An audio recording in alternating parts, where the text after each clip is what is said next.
Now let's discuss about a practical common emitter transistor amplifier with negative feedback. This diagram actually consists of a BC107 NPN transistor with a collector resistance RC to take the output and R1 and R2 two biasing resistors and an RE. Here RE is divided into three resistances RE1, RE2 and RE3. That means the sum of these three, that is RE1 plus RE2 plus RE3, will be the actual RE.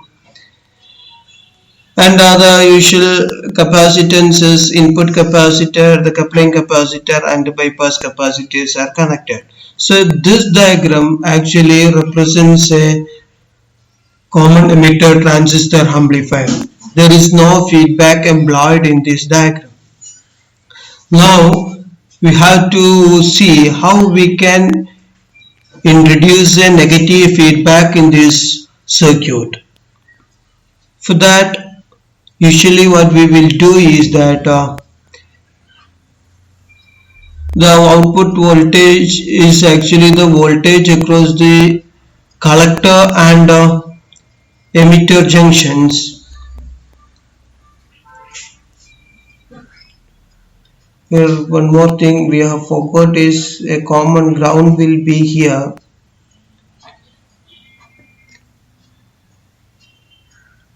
Now our task is to introduce a negative feedback in this transistor amplifier. The common approach is introducing a voltage drop across this RE. This will appear as the feedback voltage in the input circuit. To discuss it, I am redrawing this circuit in this way. Just I am removing the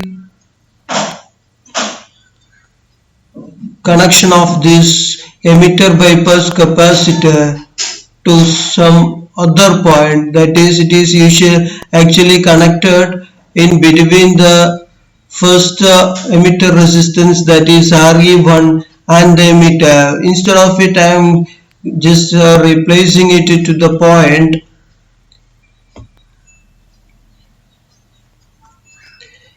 between the first two emitter resistances, that is R1 and R2.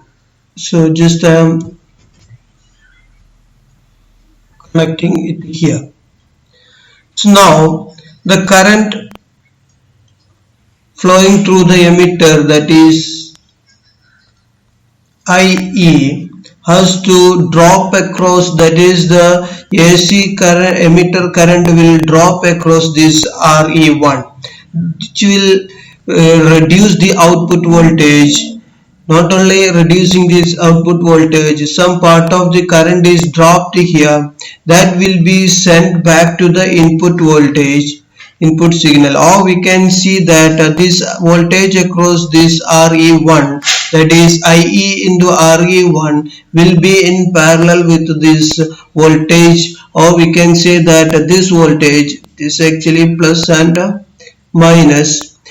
Here it is plus and minus. So this IE-RE1, the input voltage dropping across RE1, that is IE-RE1, come in series with the input voltage Vin in the phase opposition way. That means there is a phase difference of 180 degree between the input voltage Vin and this IE-RE1, but they are connected in series. This voltage will be appeared in series to this Vin, because here it is actually the positive terminal of Vin is here and negative terminal of Vin is here, and which is connected to the negative part of the IE-RE1, and here it is positive. So we can say that they are connected in series with phase opposition way, or we can say that there is a drop in the actual input voltage appearing across the input terminals of the amplifier circuit or the transistor. So we can say that a negative feedback has been introduced by changing the connection of the emitter bypass capacitor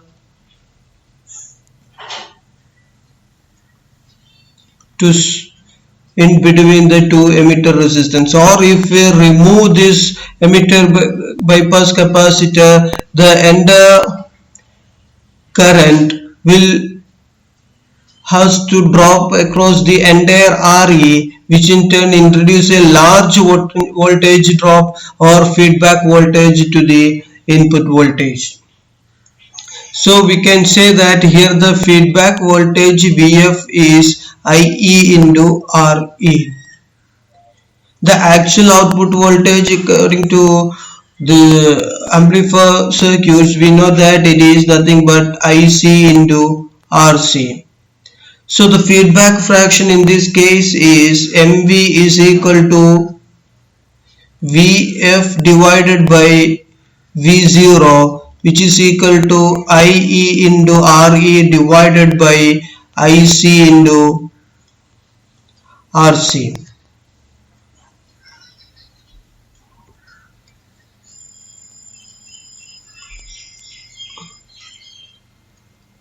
So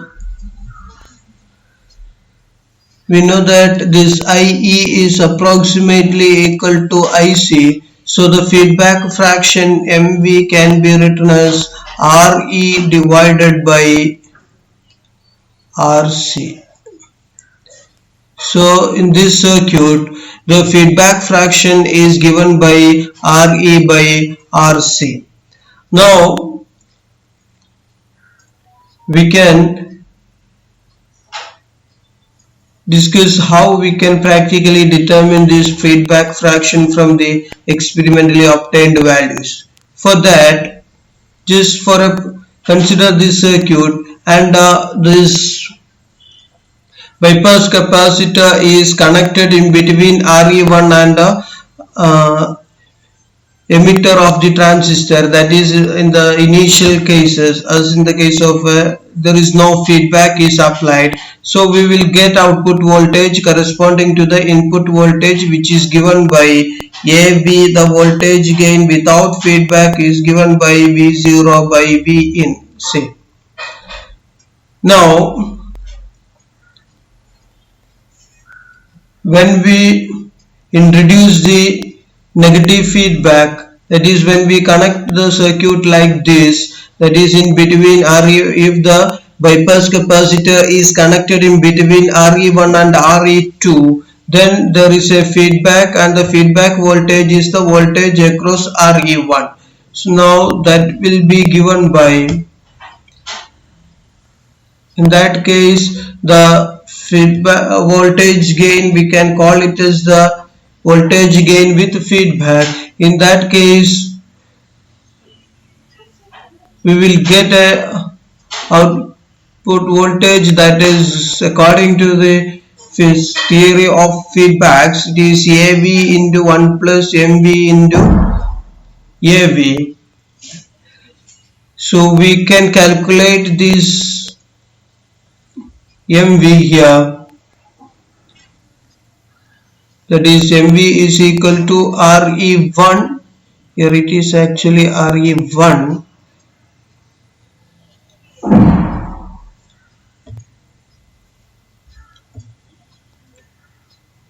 RE1, here also it is RE1, so it is RE1 by RE1 divided by RC. This experimentally we can note down the output voltage V0 prime and input voltage, so we will get an AF value.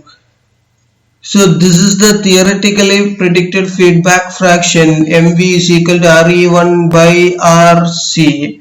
But from this equation, AVF and AV we can calculate, or we can observe from the practical circuits, Yes, by noting down the input and output voltages with and without feedback. So if you rearrange this equation, it will comes like this: 1 plus MVAV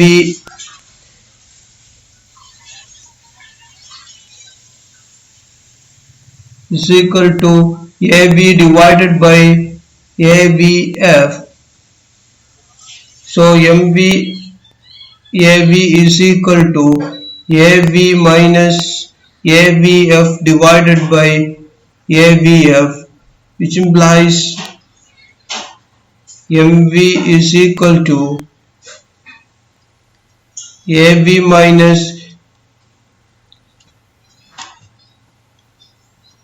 AVF divided by AV into AVF. So by knowing the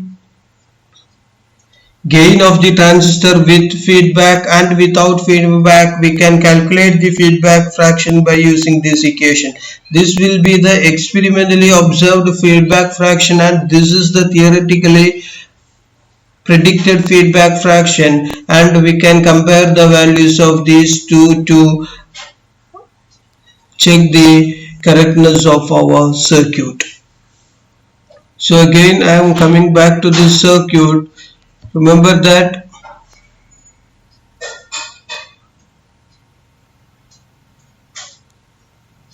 the total RE, the emitter resistance, is the sum of these three resistances. For example, I am considering only three resistances here. You can make this any number of resistances, so that if you can connect the bypass capacitor in between these RE1 and RE2, we can have the feedback fraction MV as RE1 divided by RC. Now if we connect it in between these two terminals, that is RE2 and RE3, then the emitter current has to drop across RE1 and RE2. So in that case, the feedback voltage will be VF is equal to IE into RE1 plus RE2. So if we do this calculation for MV, the feedback fraction, it will be IE-RE1 plus IE-RE2 divided by IC into RC. So IA and RC are approximately equal. So what we will get is RE1 plus RE2 divided by RC. Now if you remove the entire capacitor, that is, if the emitter capacitor has been entirely removed, then we know that the emitter current has to drop across the complete emitter resistance. So the voltage drop across the entire emitter resistance will be appeared as the feedback voltage. In that case, VF will be equal to IE into RE1 plus RE2 plus RE3, which is equal to IE into RE. In that case, if there is, this is the case when CE, the bypass capacitor, is removed, then the feedback fraction MV is given by RE divided by RC. So by which we can determine or construct a amplifier with different feedback fractions. So this is the practical circuit which we are doing in our practical courses. Thank you.